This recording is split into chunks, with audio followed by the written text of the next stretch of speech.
Bonjour à tous.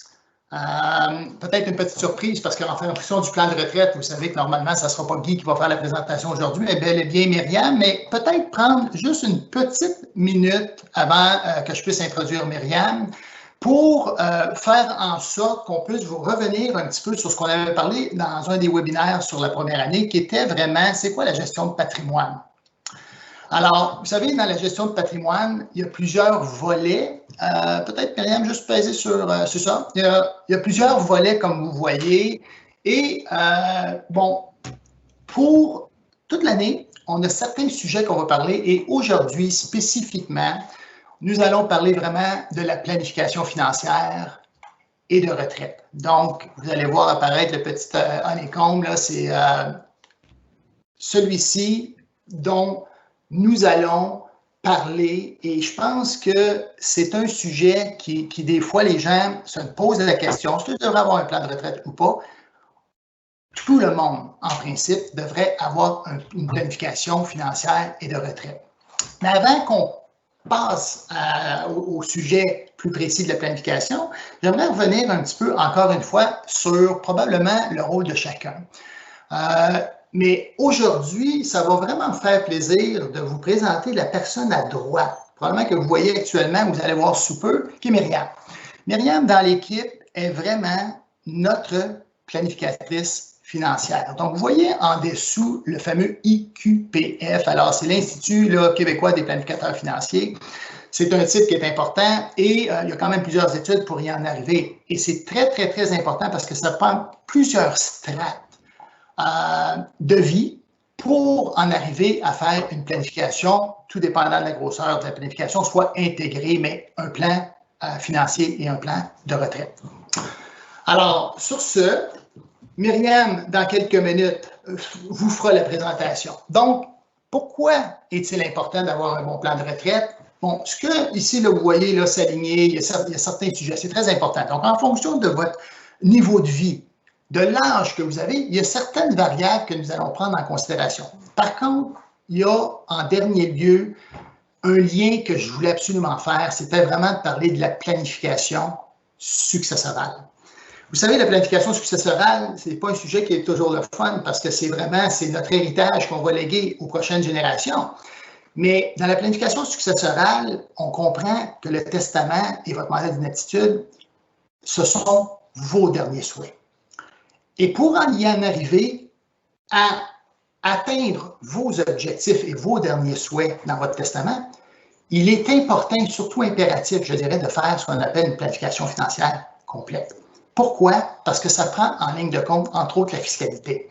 Donc, cette planification financière-là, c'est la fin d'une gestion de patrimoine. Mais pour en arriver avec la fin, il faut bien comprendre c'est quoi vos souhaits et par la suite, comment on peut en arriver et agencer les deux ensemble. Alors, sur ce, évidemment, quand on fait un plan de retraite, il y a différents âges. Alors, l'âge entre 25 et 45 ne sont pas les mêmes objectifs nécessairement qu'entre 45 et 65 et 65 ans et plus. Mais j'aimerais quand même faire un petit aparté sur le 65 ans et plus quand on dit souvent « Oui, mais Guy, je suis déjà à la retraite, est-ce qu'il est trop tard? » C'est pour ça que je m'en mentionnais en lien avec la planification successorale. On est peut-être à la retraite, on n'est pas encore sur notre lit de mort. Donc, les objectifs pour chacune des strates d'âge que vous voyez vont être évidemment différents. Ceux de 65 ans et plus ne seront pas les mêmes objectifs nécessairement que le 25 à 45 ou la phase d'accumulation, comme on dit, où les gens sont dans leur cœur de travail et de croissance et d'augmentation de leurs avoirs en 45 et 65. Alors, il est important de le faire. Plusieurs de nos clients ne l'ont pas encore. Nous allons nous assurer que tout ce plan-là soit fait. Et sans plus tarder, je vais me retirer et je vais laisser la parole à Myriam qui fera le tour de ce qu'est la planification financière pour vous. Merci beaucoup et je vous laisse entre bonnes mains. Myriam, à toi la parole. Merci. Oui, je vais essayer de changer la caméra, juste voir si ça fonctionne. Donc, ça devrait être en cours. Bon, parfait. Donc, bonjour tout le monde. Donc, merci Guy pour l'introduction. En fait, comment je vais vous présenter le plan de retraite aujourd'hui, c'est que je vais vraiment parcourir toutes les petites hypothèses que je demande, moi, habituellement par courriel avant de rentrer dans le plan de retraite. Donc, au bout du compte, un plan de retraite, c'est basé sur vos objectifs à vous. Donc, moi, je dois me fier sur les informations que vous me donnez par rapport à vos données financières. Donc, si on regarde ici les différentes hypothèses, les questions que je vous pose, une des premières qui est très importante, c'est l'âge de prise de retraite. Donc, vous, à quel âge est-ce que vous désirez prendre votre retraite? Est-ce que c'est un âge qui est flexible? Est-ce que vous visez 65, mais vous seriez flexible à la prendre un petit peu plus tard ou pas? Donc, ça, c'est tous des points qui sont importants pour les recommandations. Deux autres choses aussi par rapport à l'âge de retraite, c'est est-ce que vous voulez prendre votre retraite de manière progressive? Donc, par exemple, vous êtes prêt à partir la retraite à partir de 65, mais vous seriez quand même ouvert à la prendre de manière progressive, donc diminuer peut-être vos heures de travail jusqu'à 70 ans. L'avantage dans cette possibilité-là, c'est que nous, on peut venir considérer des revenus au fil du temps jusqu'à 70. Donc, ça peut venir bonifier le plan, en quelque sorte. Une autre possibilité également, c'est travail à temps partiel. Donc, par exemple, vous prenez votre retraite, encore une fois, à 65. Peut-être pendant un an, vous voulez vous prendre un an de congé pour voyager, peu importe, prendre un petit break, en quelque sorte. Mais une fois que vous avez atteint, par exemple, 67, vous décidez que vous allez faire un travail à temps partiel, disons, une dizaine d'heures par semaine. Donc ça, ce revenu-là, nous, on vient le considérer dans le plan de retraite, puis ça vient bonifier aussi, comme que j'expliquais, le plan de retraite. Donc ça ici, c'était pour la première hypothèse. J'ai juste oublié de changer ma slide. Parfait. Donc ici, l'âge de prise de retraite. Prochaine hypothèse, le coût de vie désiré. Donc, ce qu'on vient montrer ici avec le coût de vie désiré, c'est que une deuxième hypothèse super importante parce que c'est la variable qui vient déterminer à chaque année combien que vous avez besoin d'argent, combien est votre budget. Une manière de le déterminer, c'est en fonction de votre budget durant votre vie active. Donc, pendant votre vie active, la manière la plus simple de calculer votre coût de vie, c'est de prendre vos revenus. Si, par exemple, vous faites 70 000 par année, on vient de diminuer l'impôt nécessairement, donc à peu près un 20 %. Donc, on est à peu près autour de 50 000. Si par année, vous venez épargner à peu près un 10 000 $, on vient diminuer votre coût de vie net en quelque sorte à 40 000. Donc, au bout du compte, ici, une fois que vous avez votre 40 000 après impôt et après épargne, votre 40 000, on vient le comparer à votre budget que vous développez vous-même. Donc, par exemple, vous venez prendre votre hypothèque ou votre loyer, vos dépenses d'épicerie, les dépenses pour les enfants, des choses comme ça, et on vient comparer, est-ce que le budget que vous faites par vous-même arrive aux 40 000? Si oui, parfait. Et pour votre coût de vie de retraite, ce qu'on vient comparer aussi, c'est tous vos postes de dépenses. Comme j'expliquais tout à l'heure, l'hypothèque, par exemple. Une fois que vous allez être à la retraite, est-ce que l'amortissement va être terminé? Est-ce qu'elle va être payée? Si oui, bien nécessairement, cette dépense-là ne sera plus là.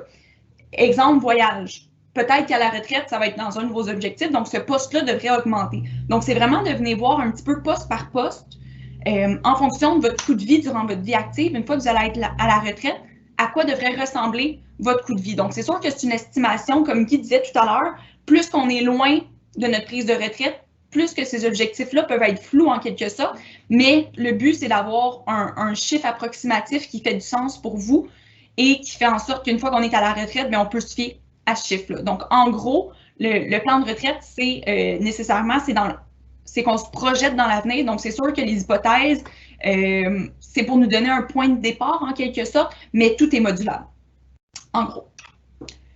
Prochain point, valeur de vos placements. Donc, c'est certain que pour les placements que vous avez avec nous, il n'y a pas de problème. Moi, je suis capable d'aller chercher les montants à jour, en fait, en date d'aujourd'hui. Et votre épargne. Si vous faites de l'épargne périodique, ça, je peux l'en considérer. Une autre chose que je vais demander dans mon courriel, c'est le relevé de vos placements si vous en avez ailleurs. Donc, par exemple, avec vos anciens employeurs, avec votre employeur actuel, si vous avez des placements avec la Caisse, dans d'autres institutions financières, peu importe. Donc, moi, je dois prendre en considération votre situation globale, mais je dois aussi vous demander, est-ce que vous épargnez dans ces comptes-là? Par exemple, si vous avez un fonds de pension avec un employeur à cotisation déterminée, vous pouvez cotiser, votre employeur peut cotiser également. Donc, moi, je dois savoir combien vous mettez à l'intérieur parce que, par exemple, si vous avez 40 ans puis vous prenez votre retraite à 60, bien, c'est sûr que l'épargne pendant les 20 prochaines années est importante pour le plan de retraite. Donc, ça, c'est tous des petits chiffres que je dois considérer, moi, pour vos plans de retraite. Donc, plus que vous me donnez d'infos, plus que le plan va être réaliste, en quelque sorte. Prochain point, vente de votre résidence à la retraite. Pourquoi j'écris si applicable?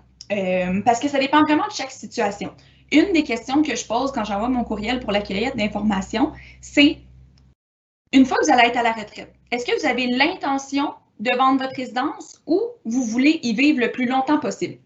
Si vous dites, nous, rendus à 70 ans, on vend notre maison, c'est certain, on veut aller en appartement, on ne veut plus s'occuper de la pelouse ou peu importe, parfait, c'est super simple. Moi, dans je viens considérer.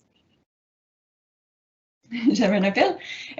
Donc, moi, ce que je fais, c'est que je viens considérer cette entrée de fonds-là dans le plan de retraite. Donc, au bout du compte, si votre maison vaut 350 000, elle est libre d'hypothèque, je viens mettre une entrée de fonds de 350 000 dans votre plan de retraite. Donc, ça vient augmenter vos placements à ce moment-là. Donc, quand même assez simple comme situation. Par contre, l'autre situation, certains clients peuvent me dire, nous, on désire garder notre maison le plus longtemps possible. On désire, en quelque sorte, jusqu'à temps qu'on soit plus capable de s'en occuper, on veut l'avoir. Donc, au bout du compte, moi, qu'est-ce que je dois faire?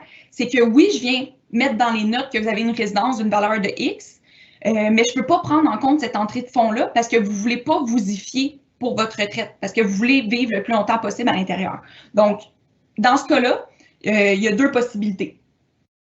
Soit que si vous êtes positif, dans le sens que si vous êtes au-delà de vos objectifs, un pourcentage qui est plus élevé que 100% pour votre plan de retraite, il n'y a pas de problème.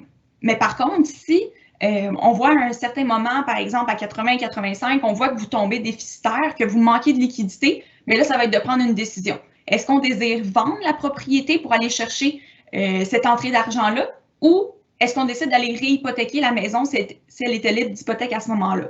Aller réhypothéquer la maison, ce que ça va nous permettre, c'est qu'on va pouvoir aller chercher l'équité sur la maison. Donc, vous allez pouvoir vivre encore dans la maison, mais on va aller l'hypothéquer, mais ça fait en sorte qu'on va aller chercher la liquidité pour vous permettre de suivre votre coût de vie.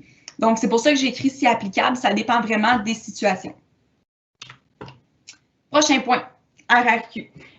Cette rente-là, si je vous montre le petit tableau, RRQ, ce que c'est la régime des rentes du Québec. Donc, c'est la rente du provincial. Cette rente-là, pour vous donner une idée, c'est les employés en quelque sorte et les employeurs qui y cotisent. C'est à peu près un 10 % de notre revenu qu'on vient cotiser à cette rente-là. Si on est travailleur autonome, c'est nous qui cotisent le 10 % total.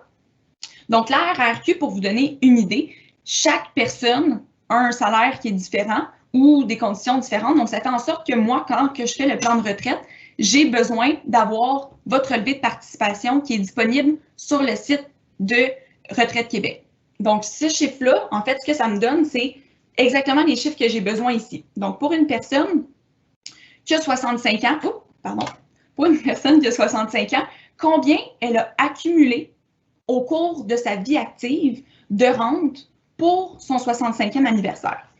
Donc, j'ai vraiment besoin du relevé de participation. Ça, c'est une donnée, en fait, une information que je demande de m'envoyer dans mon plan de retraite. Pour l'âge maintenant, à quel âge la demander? C'est quand même, je dirais, c'est quand même un gros débat dans le sens que chaque personne peut décider, mais il y a certains facteurs qui sont à prendre en considération et c'est vous, en quelque sorte, suite à nos conseils, qui allez décider quand est-ce que vous voulez la demander. Si je reviens à la base, la RRQ, le gouvernement du Québec considère qu'à 65 ans, c'est l'âge normal de retraite. Donc, ce que ça veut dire, c'est que si une personne demande sa RRQ à 65 ans, elle a le droit à 100% de sa rente. Donc, si on regarde le montant mensuel maximal, donc pour une personne qui, à chaque année, a fait un revenu plus haut que la MGA, je ne vais pas rentrer trop les détails là-dedans, mais c'est à peu près, je pense, autour de 55 000 en 2021. Sa rente est de 1 200 $ par mois. Par contre, si cette personne-là se dit « Moi, je termine de travailler à 60 ans, je veux avoir ma rente dès 60 ans ». Ce qu'on vient regarder ici, c'est que, comme le dit la diapositive juste ici, le facteur de réduction demeurera à 0,5 % pour une personne qui reçoit une rente très faible, mais il atteindra jusqu'à un maximum de 0,6 % pour une personne qui reçoit la rente maximale. Donc, dans notre situation ici, vu qu'on a le montant maximal, on est à 0,6 % de réduction par mois. Donc, ici, le 1208 va être diminué de 0,6 % par mois fois 5 ans. Donc, si cette personne-là demande sa rente à 60 ans, elle a le droit à 775 au lieu de 1208. Donc, c'est quand même un 500 $ de différence en demandant d'aller chercher sa rente un petit peu plus tôt, en fait, 5 ans plus tôt. Si on regarde l'effet inverse, si on veut la demander plus tard que 65, je reviens à la diapo juste ici, si vous avez 65 ans ou plus, la rente sera augmentée de 0,7 % pour chaque mois écoulé depuis votre 65e anniversaire jusqu'à un maximum de 42 % à 70 ans. Donc ici, même chose, 100 % 1208. Si on la demande à 70 ans, elle est augmentée de 42 %. Donc au lieu d'avoir 1208, notre rente est de 1700 $ par mois. Donc, ce que je veux montrer ici, c'est que l'âge que vous demandez votre rente a quand même une importance. Il y a quand même un 1000 $ de différence par mois sur cette rente-là. Et il ne faut pas oublier que la RRQ aussi, c'est une rente qui est viagère. Donc, durant toute votre vie, par exemple, que vous décidiez à 80, 90, 95, 100, 105, vous allez recevoir cette rente-là. Donc, au bout du compte, la RRQ et la PSV, que je vais parler par la suite, il faut voir ça comme une assurance longévité.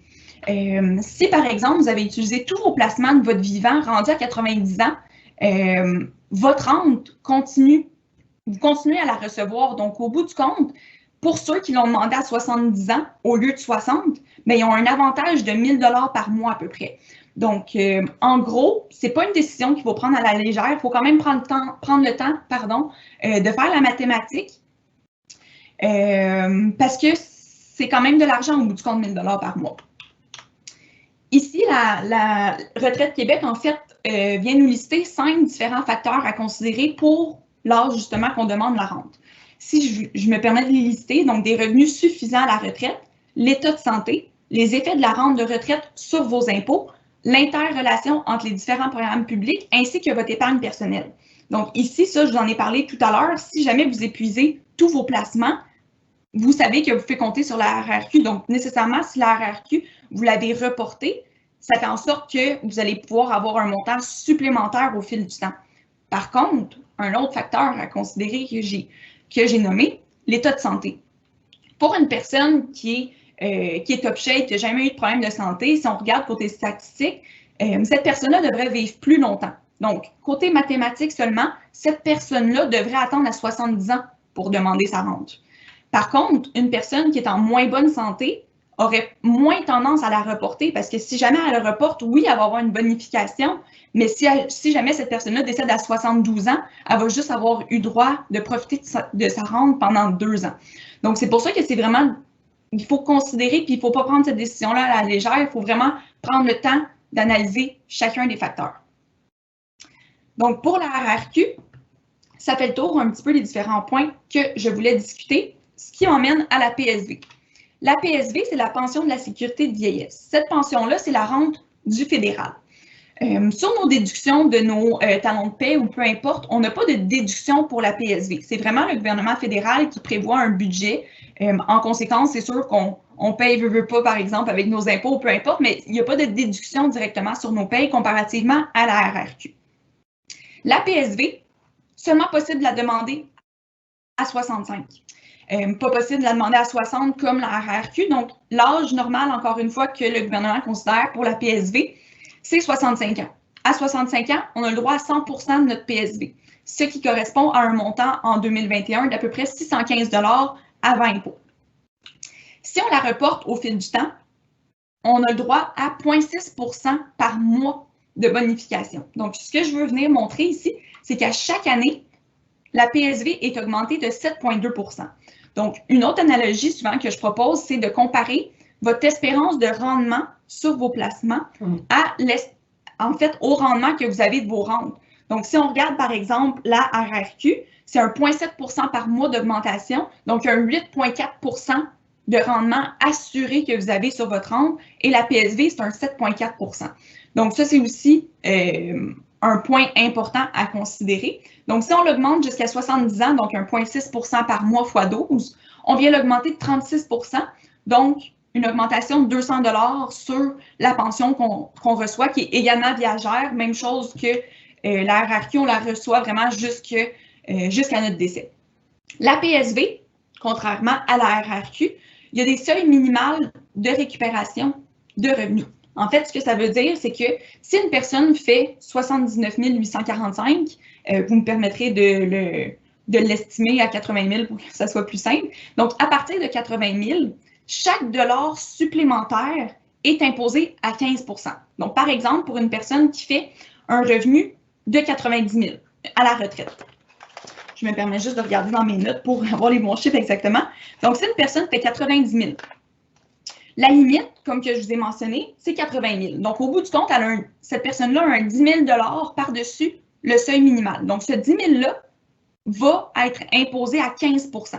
Donc, dans sa déclaration d'impôt, la personne qui fait 90 000 va avoir un 1 500 d'impôt de récupération sur sa PSV. Et à 129 075 $, cette personne-là la rembourse à 100 %. Donc, c'est pour ça que l'impôt durant la retraite, c'est quand même, pas l'impôt, pardon, le revenu imposable durant la retraite, c'est quand même quelque chose qu'on vient considérer pour la PSV. Pour la RRQ, cet impôt de récupération-là ne s'applique pas. C'est vraiment juste pour la PSV. Et si je peux conclure aussi par rapport aux rentes, tant que vous travaillez, on ne demande pas les rentes. Parce que nécessairement, les deux rentes sont imposables, autant la RRQ que la PSV. Donc, si vous continuez à travailler, par exemple, vous avez 62 ans, vous travaillez encore, même si vous pouvez demander votre RRQ, nécessairement, on ne la demande pas parce que vous avez encore des revenus d'emploi. On la reporte vu que c'est pertinent de le faire, surtout avec les bonifications. Donc, si vous visez de prendre votre retraite à 67, par exemple, dans les deux cas, autant la RRQ que la PSV, on ne conseille pas d'aller les chercher. Pour la PSV, je termine là-dessus par rapport aux rentes, on nous conseille quelques petits facteurs à venir considérer qui sont relativement les mêmes que la RRQ. Donc, vos sources de revenus actuelles et futures, votre situation d'emploi actuelle et future, votre santé, vos plans de retraite.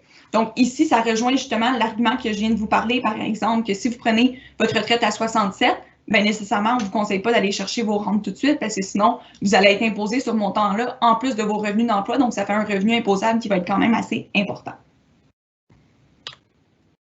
Et finalement, les dernières hypothèses à considérer, ça ne s'applique pas vraiment à tous les cas, donc c'est pour ça que je le mets plus dans la section autres. Pour le fonds de pension, je vais en parler dans mon exemple, donc je vais le passer ici.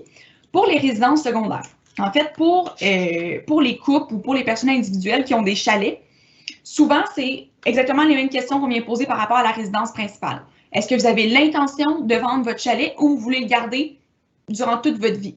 Même chose, si vous n'avez pas l'intention de le vendre, je ne prends pas en considération cette entrée de fonds-là dans votre plan de retraite. Par contre, si vous me dites à 80 ans, c'est sûr qu'on veut le vendre, bien moi, je viens considérer une entrée de fonds du montant de votre chalet. Donc, par exemple, 200 000, je viens considérer un entrée de fonds de 200 000. Par contre, ce qu'il ne faut pas oublier, c'est que pour les résidences secondaires, en fait, pour les résidences en général, on a le droit à une résidence principale par famille. Donc, pour les deuxièmes résidences, le gain en capital n'est pas exonéré. Donc, moi, je viens d'en prendre en compte dans mon plan de retraite nécessairement. Donc, le produit de la vente, moins l'impôt, est une entrée de fonds, ce qui vient généralement augmenter la valeur de vos placements. Sinon, immeuble locatif, même chose. Si vous avez duplex, triplex et que vous n'avez pas l'intention de les vendre, je ne les considère pas. Si vous voulez les vendre, je viens les considérer. Même chose, impôt à payer. Et peut-être même aussi de la récupération d'amortissement si jamais vous avez pris des déductions pour amortissement sur votre immeuble. Compagnie de gestion, je viens considérer un dividende simplement pour refléter la valeur de votre compagnie. Je ne rentrerai pas dans les détails, mais on en prend en compte dans les plans de retraite. Prochaine section, les hypothèses. Cette fois-ci que vous ne me donnez pas, moi, je me fie aux informations qui sont fournies par l'IQPF pour votre plan. Donc, 3 points, l'horizon de projection, le taux de rendement et le taux d'inflation. L'horizon de projection, en fait, ici, je me fie aux probabilités de survie pour déterminer jusqu'à quel âge je considère un plan de retraite. Donc, pour le plan de retraite, si on regarde ici pour une personne qui est à peu près dans la cinquantaine, disons, je me fie à un 20 % de probabilité de survie. Ce que ça veut dire, ce 20 % de probabilité de survie-là, c'est que vous avez une chance sur 5 de vous rendre, si vous êtes un homme, à 95 et 20 % de chance de vous rendre à 97 si vous êtes une femme. Pourquoi 20 %? on est dans un plan de retraite, il faut qu'on y aille conservateur. Si jamais vous vous rendez jusqu'à 95 et 97, on doit s'assurer que vous avez encore suffisamment soit d'épargne ou de rente pour combler votre coût de vie. Donc, c'est pour ça qu'on vient pousser au maximum le 20 justement pour vous permettre d'avoir encore des sous pour vos dépenses. Si, par exemple, on y va plus avec le 50 pour une personne de 50 ans, bien là, on est à 89 pour les hommes et 91 pour les femmes. Donc, ce que ça fait, c'est que si vous rentrez jusqu'à 95, bien moi, je vais avoir fait mon plan jusqu'à 89. Donc, ces années-là, ces 6 années-là, entre-temps, peut-être que vous allez avoir utilisé tout votre capital. Donc, c'est pour ça que pour des plans de retraite, on n'a pas le choix d'y aller avec des hypothèses conservatrices parce qu'on veut s'assurer que si vous rendez jusqu'à 95 et 97, vous ayez encore des sous pour payer vos dépenses, tout simplement. Par rapport au taux de rendement, cette fois-ci. Pour le taux de rendement, l'IQPF, tout dépendamment par rapport aux revenus fixes, aux actions canadiennes, actions étrangères, il se fie aux données qui sont par rapport aux titres.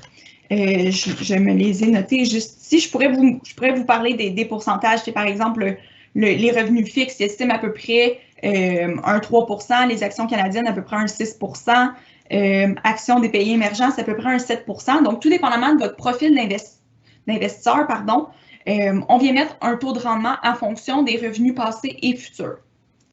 En général, pour un profil qui est équilibré, on vient mettre à peu près un 4 % de rendement. Si une personne est conservatrice, on va peut-être plus mettre autour d'un 3,25, 3,5, mais ça dépend vraiment de chaque situation, mais toujours en lien avec les hypothèses de l'IQPF.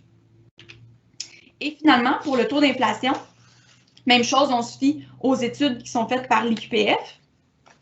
Et l'IQPF, en fait, pour vous informer par rapport à d'où est-ce qu'ils sortent leur taux d'inflation, il se fie sur 4 choses. La moyenne des hypothèses d'inflation pour 30 ans pour la RRQ. La RRQ, ce que je vous ai parlé tout à l'heure, le régime des rentes du Québec. La moyenne des hypothèses d'inflation pour 30 ans du RPC. Ça, c'est le genre de fonds de pension provincial des autres provinces que le Québec. Les résultats des sondages de l'IQPF et de FP Canada menés auprès d'experts en placement. Et finalement, le site d'inflation de la Banque du Canada. Donc, chacun de ces 4 points-là ont 25 %, ce qui fait en sorte que tous ensemble, si on regarde par exemple ceux de 2020, le taux d'inflation qui est proposé par l'IQPF, c'est 2 %.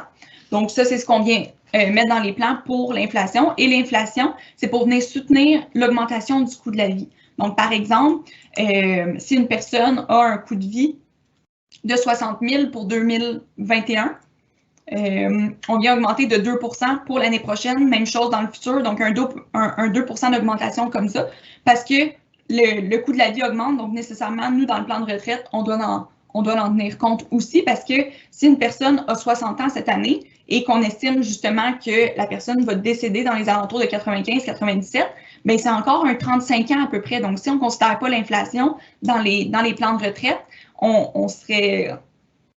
ça ne tiendrait pas la route, en quelque sorte. Finalement, il ne faut pas oublier que, oui, un plan de retraite, c'est une bonne base, mais il ne faut pas oublier aussi que personne n'est à l'abri des aléas de la vie. Ce que je veux mentionner ici, c'est que, par exemple, si une personne tombe invalide, probablement que son plan de retraite va devoir être revu, dans le sens qu'habituellement, il y a une personne qui est invalide, elle ne reçoit pas le même revenu que si elle travaillait activement. Donc, c'est super important de s'assurer d'avoir une assurance invalidité qui nous couvre pour nous permettre de continuer à épargner pendant qu'on est invalide. Donc, c'est super important de faire ces vérifications-là. Si vous perdez votre emploi, est-ce que ça va vous prendre une semaine d'en trouver un autre, 1 an, 2 ans, 3 ans? Donc, toujours tenir ça en compte, qu'on n'est jamais à l'abri de quoi que ce soit. Séparation, divorce, décès d'un proche. Donc, c'est toutes des choses, en quelque sorte, qui peuvent soit nous épuiser ou qui peuvent impacter notre plan de retraite. Donc, le point que je veux souligner ici, c'est que si jamais il y a quelque chose qui arrive, c'est toujours important de nous le faire savoir pour que si jamais on juge que c'est important, nous, on va mettre à jour votre plan de retraite. Donc, j'arrive à mon exemple. Donc, je viens de vous montrer un petit peu toutes les hypothèses que moi, j'ai besoin pour faire le plan de retraite. Et je viens de vous montrer ici, moi, quand je fais le plan de retraite, où est-ce que je viens les considérer. Donc ici, j'ai considéré un couple, monsieur et madame, qui sont nés tous les deux le 1er janvier, monsieur en 1960 et madame en 1964. Donc, en date d'aujourd'hui, monsieur a 61 ans et madame a 57 ans. Ils visent un âge de retraite de monsieur à 65 et madame à 61. Donc, dans 4 ans à peu près pour la retraite. Donc, c'est de voir est-ce que l'épargne qu'ils ont accumulée au fil du temps, est-ce qu'elle est suffisante ou non. L'horizon de projection, comme que je vous expliquais, monsieur 95 et madame 97. Le coût de vie, c'est ici qu'on vient le considérer. Donc, eux, à deux, ils considèrent que leur coût de vie, ça va être de 60 000 à la retraite. Donc, 60 000, comme qui est inscrit juste ici, c'est le revenu de retraite qui est présenté en dollars après impôt, mais également ajusté à l'inflation. Après impôt, c'est super important parce que quand on paye nos factures avec de l'argent après impôt. Donc, nécessairement, ce 60 000-là, c'est le chiffre que vous avez besoin dans votre compte en début d'année pour payer toutes vos dépenses. Et à ajuster à l'inflation, comme que je vous expliquais, le 60 000, on veut qu'il augmente au fil du temps jusqu'au deuxième décès, donc le 97e année de madame. Taux de rendement, 4 %. Ça, j'en ai parlé tout à l'heure. Donc, le 4 %, on vient considérer qu'en moyenne, à chaque année, vos placements vont faire à peu près un 4 %. Autant vos placements que votre épargne que vous faites annuellement. Taux d'indexation, qui est le taux d'inflation, 2 %, comme je vous expliquais tout à l'heure. Ici, prochaine section, l'hypothèse d'épargne, donc vos placements que vous avez, la valeur que vous avez en date d'aujourd'hui, ainsi que l'épargne annuelle. Super important de considérer tous ces points-là. Source de revenus pour financer la retraite. Donc, tous des points que je vous ai parlé tout à l'heure. Donc, vos deux RRQ, comme vous pouvez voir, les montants sont différents parce que, comme je vous expliquais, chaque personne a fait des revenus qui sont différents d'une année à l'autre. Donc, au bout du compte, chaque personne a un revenu pour la RRQ qui va être différent. Et la PSV, même chose, même montant. J'ai oublié de le mentionner tout à l'heure, par contre, la PSV, c'est en fonction du nombre d'années de résidence que vous avez eu au Canada après 18 ans. Donc, pour une personne qui a vécu au Canada de 18 ans jusqu'à 65 ans, elle reçoit 100 % de la rente, mais si une personne a vécu, par exemple, 20 ans au Canada, ben, c'est un prorata qui est calculé pour la PSV, pardon. Donc, moi, ici, dans mon exemple, je prends en compte que la personne a vécu de 18 ans à sa retraite au Canada. Et comme vous pouvez voir ici, j'ai considéré 65. Comme je l'expliquais tout à l'heure, 65 ans, c'est l'âge normal que le gouvernement considère. Donc, moi, dans les plans de retraite, j'ai tout le temps considéré 65, mais c'est une discussion qu'on a lors de la livraison du plan de retraite. Est-ce qu'on considère 65 plus ou moins? Discussion à avoir. Ces deux rentes-là sont indexables. Donc, elles suivent le coût de la vie. C'est une protection longévité, comme que je vous ai parlé tout à l'heure. Et un autre point, souvent qu'on oublie, ces deux rentes-là, autant la PSV que la RRQ, sont imposables. Donc, si pour la PSV, par exemple, vous recevez 615 $ par mois, le montant que je vous ai montré tout à l'heure, c'est le montant qui est brut. Donc, il ne faut pas oublier qu'à la fin de l'année, quand vous allez faire vos déclarations d'impôt, vous allez avoir de l'impôt à payer sur cette rente-là. C'est possible de demander au gouvernement de prélever directement des sommes d'impôt sur le montant. Donc, au bout du compte, ça dépend de comment vous voulez gérer vos impôts en fin d'année. Est-ce que vous préférez vous en faire enlever tout de suite pour pas avoir de répercussions en fin d'année ou vous préférez envoyer un chèque une fois que vous devez payer vos impôts? Fonds de pension. Ça, je vous ai dit que j'allais vous en revenir tout à l'heure, vu que j'ai un exemple avec madame qui a un fonds de pension. Donc, comme que je vous ai montré tout à l'heure, madame prend sa retraite à 61 ans. Pour les fonds de pension, en général, il y a une rente de raccordement. Ce que ça veut dire, c'est qu'avant 65 ans, le montant pour cette personne-là est 40 000. Une fois qu'on arrive à 65, il y a une diminution d'à peu près 12 000 dans son cas, donc on tombe à une rente de 28 000 parce que le gouvernement vient considérer qu'on reçoit nos rentes normalement à l'âge de 65. Donc, même si on ne prend pas nos rentes à 65, le gouvernement vient quand même considérer une diminution dans son cas à elle d'à peu près 12 000 $ parce que vous commencez à recevoir vos rentes à ce moment-là. Donc, ça, c'est une rente de raccordement qu'on appelle qui a lieu dans les fonds de pension. Donc, ici, avant 65, donc de 61 à 64, madame va recevoir 40 000. Ce montant-là va être imposable à 100 % nécessairement. Et après 65, donc de 65 à 97 ans, elle va recevoir son 28 000 qui va être imposable à 100 % aussi. Pour l'indexation, j'ai mis 2 % dans ce cas-là, mais ça pourrait très bien être 0 %. Ça dépend vraiment de votre fonds de pension. Je demande en général les relevés de fonds de pension de votre employeur, justement parce que cette information-là est fournie dans les relevés en général. Et finalement, le dernier point, la résidence. Comme que je vous expliquais tout à l'heure, ces clients-là ont décidé qu'ils ne voulaient pas prendre en considération la vente de la résidence dans leur plan de retraite, tout simplement parce que probablement qu'ils veulent y vivre le plus longtemps possible. Donc, dans ce cas-là, je ne prends pas en compte cette entrée de fonds-là. Donc, c'est pour ça que je mets 1 $. Mais par contre, je viens juste faire un petit clin d'œil ici avec le 0% qui est non imposable. Eux, ils ont juste une résidence. Donc, le gain qu'ils vont avoir sur leur résidence principale va être exonéré d'impôt. Donc, 0%. Et je viens ajouter ici en note, la vente de la propriété n'a pas été considérée dans le plan, mais de venir l'ajouter en note comme ça nous rappelle que on sait que la résidence, par exemple, ça vaut 350 000 n'a pas été pris en considération. Donc, ça, dans les résultats, qui est juste ici, on le prend en considération. Ça revient tantôt à ce que Guy mentionnait par rapport à la planification successorale. Je vais conclure sur le résultat et je vais revenir sur la planification successorale. Donc, en fonction des chiffres que j'ai inscrits, moi, dans mon logiciel, des chiffres que vous m'avez donnés et des hypothèses que j'ai mis en fonction de l'IQPF, le plan que je vous ai présenté, les clients y arrivent à 107%. Donc, ce que ça veut dire, c'est que leur objectif est atteint et ils ont même un petit surplus. Donc, ce que ça veut dire, c'est qu'ils ont deux possibilités en quelque sorte. S'ils se disent « Ah, ben oui, 100 000, c'est vraiment suffisant, on l'a même estimé à la hausse », tant mieux. Ça fait en sorte qu'au deuxième décès, donc au décès de madame, pardon, on peut s'attendre à un surplus d'environ 140 000 pour la succession. Si je reviens à ce que je mentionnais par rapport à la résidence ici, qu'on n'a pas pris en considération, qui vaut 350 000 si je ne me trompe pas, que j'ai pris dans mon exemple, on a un 350 000 qu'on sait qui va être ajouté au surplus. Donc, au bout du compte, c'est un montant qui est quand même important pour la planification successorale et ça nous mène au prochain sujet qui est justement le testament. Est-ce que vous avez un testament à la base? Est-ce que vous avez bien réfléchi? Est-ce que vous avez pensé à différents scénarios? Donc, le plan de retraite nous permet justement de se pencher par la suite sur la planification successorale. Donc, en orange ici, c'est vraiment la première situation. La situation en rouge ici, c'est, par exemple, si les clients veulent vraiment utiliser leur argent de leur vivant. Ils veulent profiter à 100% et ils se disent, ben, c'est notre économie, nos enfants, ils ne se fient pas sur nous pour recevoir un héritage ou peu importe, on veut vraiment utiliser notre argent de notre vivant. Donc, au bout du compte, ici, ce que ça veut dire, c'est que si le couple vient utiliser à peu près 65 000 $ par année, au lieu d'être à 107%, on va être à 100% pile et le capital projeté, donc au lieu d'être 140 000, on va être à 0 $. Donc, ce que ça veut dire, c'est que si à partir de l'âge de retraite, donc 65 pour monsieur et 61 pour madame, ils utilisent à peu près 65 000 $ par année, au décès, il n'y aura pas de capital projeté.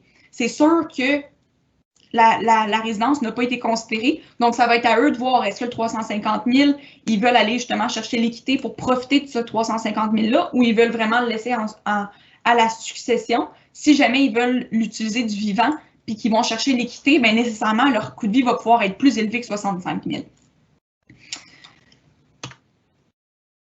Ici, la dernière diapositive par rapport à ce plan de retraite-là, c'est une diapositive qui est quand même assez intéressante parce que ça vient nous proposer des solutions alternatives. Donc, ce que ça veut dire, c'est que ça vient nous montrer si jamais il arrive ça, où est-ce que votre plan de retraite en est. Donc, par exemple, ici, ils viennent nous proposer un âge de retraite. Donc, au lieu de prendre la retraite à 65 pour monsieur et à 61 ans pour madame, vu qu'ils sont over, donc vu qu'ils sont à 107%, ils pourraient devancer leur retraite. Donc, monsieur pourrait prendre sa retraite à 63 et madame pourrait prendre sa retraite à 59. Dans ce cas-ci, on serait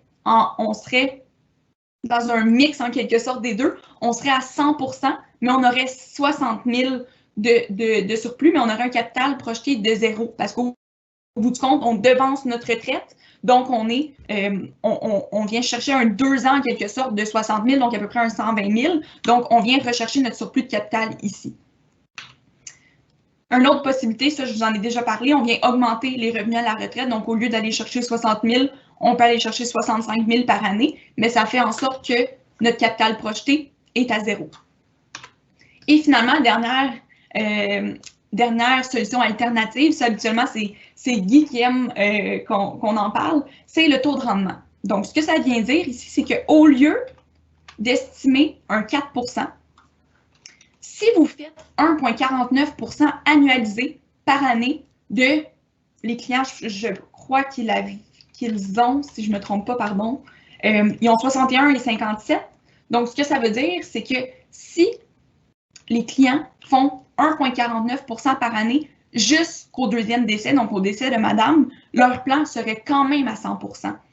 Donc, ce que ce 1,49 % vient dire dans leur situation, c'est que même si les marchés, il y a certaines années qui vont moins bien que d'autres, on est quand même correct pour notre plan de retraite. Donc, ce 1,49 %-là, il vient sécuriser, il vient emmener une paix d'esprit en quelque sorte que les marchés, même s'il y a de la volatilité, c'est pas grave parce qu'on est à 1,49 % de taux de rendement d'arriver à nos objectifs. Finalement, ma dernière diapositive, c'est par rapport au nouveau logiciel que la Banque nationale a développé. En fait, c'est un logiciel qui permet de faire des simulations à des taux de rendement variables. Donc, le plan que je vous ai présenté, il vient considérer un taux de rendement qui est linéaire, donc un 4 % par année. Donc, ça nous donne un bon indicateur, en quelque sorte, sur votre plan de retraite, mais la réalité, c'est que les marchés ne vont pas faire 4 % par année. Il y a une année qui vont faire 4 %, l'autre année, elle peut faire moins 1, 2, 7, moins 10. Donc, au bout du compte, cet indicateur-là qui est ici, suis-je OK, il vient nous dire, selon les 1000 simulations qui ont été faites, combien de fois que je suis OK. Mais dans leur cas, dans le plan que je viens tout juste de vous montrer, les clients sont OK dans 83 % des simulations. Donc, entre 70 et 90, les clients sont en bonne posture, il n'y a pas besoin de faire d'ajustement ou peu importe. Si on frôle le 100 %, ça veut dire que les clients, en quelque sorte, se privent de quelque chose. Donc, c'est ça, en gros, le nouveau logiciel, ce qui nous permet, ça nous permet de faire quelques simulations. Donc, si, par exemple, des clients ont des projets ou peu importe, ils veulent savoir si c'est faisable, ben nous, on peut tout simplement venir le mettre dans ce logiciel-là et nous permettre de faire plusieurs simulations. Donc, j'en arrive à la conclusion. Pourquoi c'est important d'avoir un bon plan de retraite? Donc, par rapport à l'introduction que Guy a faite tout à l'heure, j'en ai parlé durant la rencontre. La planification successorale, nécessairement. Le chiffre de surplus nous emmène à parler des volontés testamentaires. Mais aussi, je vous ai parlé d'être sécurisé avec le taux de rendement. Donc, au bout du compte, le plan de retraite, pour les personnes de 25-45 ans, ça permet de nous aligner. Pour les personnes qui sont proches de la retraite, ça permet de se sécuriser si on est correct, mais si on n'est pas correct, c'est quoi les solutions? Est-ce qu'il faut épargner plus? Est-ce qu'il faut reporter la retraite? Donc, le plan de retraite, c'est vraiment une base et c'est pour ça que Guy, justement, il propose de plus en plus de faire des plans de retraite et notre objectif, c'est vraiment d'avoir un plan de retraite pour tous nos clients. Donc, c'est ça en gros. Je ne sais pas s'il y a eu des questions durant le webinaire ou peu importe, je ne crois pas n'en voir. Par contre, sachez que si jamais vous avez des questions ou peu importe, il y a plusieurs plans qui ont déjà été livrés, il y en a certains qui sont en cours, il y en a d'autres qui sont à venir. Si jamais vous avez des questions précises par rapport à votre situation, n'hésitez pas à nous écrire. Je vois que Guy s'est ajouté. Probablement que tu veux ajouter un petit quelque chose. Non, c'est rare, mais je voulais... il faut que je ferme ici. Vas-y, t'es là. Est-ce que vous m'entendez? Ouais. Oui. Bon, c'est un peu en écho. Alors, Myriam, je voulais juste te remercier. J'espère que ça a été relativement clair et que si vous avez des questions, n'hésitez pas. Mais sinon, ne soyez pas surpris, nous allons rentrer en contact avec vous et on va s'assurer que le plan soit mis à jour. Mais on veut vraiment régler l'objectif de la paix d'esprit, comme Myriam mentionnait. Alors, sur ce, on tient à vous remercier encore une fois d'être présent. Et s'il n'y a pas de questions, Christelle, y avait-tu des questions? Non, je ne vois pas de questions. C'est beau. Alors, Myriam, un grand merci. Oui, pas de problème. Donc, je vous souhaite une belle fin de journée à tout le monde.